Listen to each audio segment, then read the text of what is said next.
Soweto. Deel daar vir ons die oomblik van die naweek in Ag van Sport. Ek het 'n vermoede ek weet waaroor dit gaan. Ja, nee, ek dink mense het miskien al daarvan kennis geneem en gehoor daarvan. Ja, so maar ek dink ons het so 2 video's miskien net van daai oomblik van die naweek van verskillende rigtings, verskillende kante afgeneem. Ek dink ons kan dit maar sommer speel. Whatever, step and run. Hit and run. 1 from 1. Run it! Run! Yeah! Woo! Yeah! Wow! Yeah!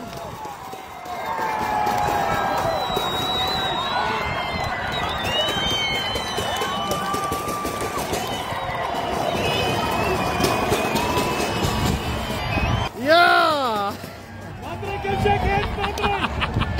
Lekker boys, lekker man. What a performance. Good stuff.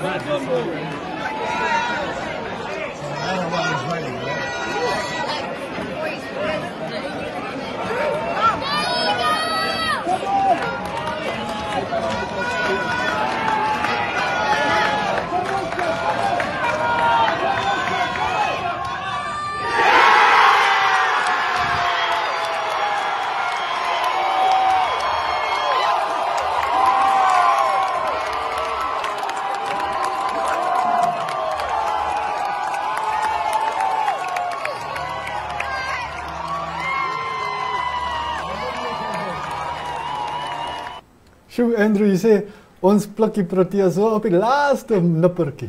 Ja, so ek dink daai was miskien nie net die oomblik van die naweek nie. Ek dink daai kan dalk die oomblik van die jaar wees van Namibia op sportgebied. Ja, ek dink daai was. Sit dit bietjie vir ons in konteks. Ja, so natuurlik die eerste keer wat Namibia op die cricketveld teen Suid-Afrika gespeel het, 'n T20 wedstryd.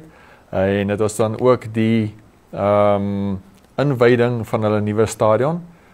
So ons kan maar daar begin wys, miskien dalk die inwyding wat daar van die stadion, die FNB Namibiese cricketstadion, so 'n lekker geleentheid, so omtrent 4000 kaartjies wat hulle dan verkoop het. Is dit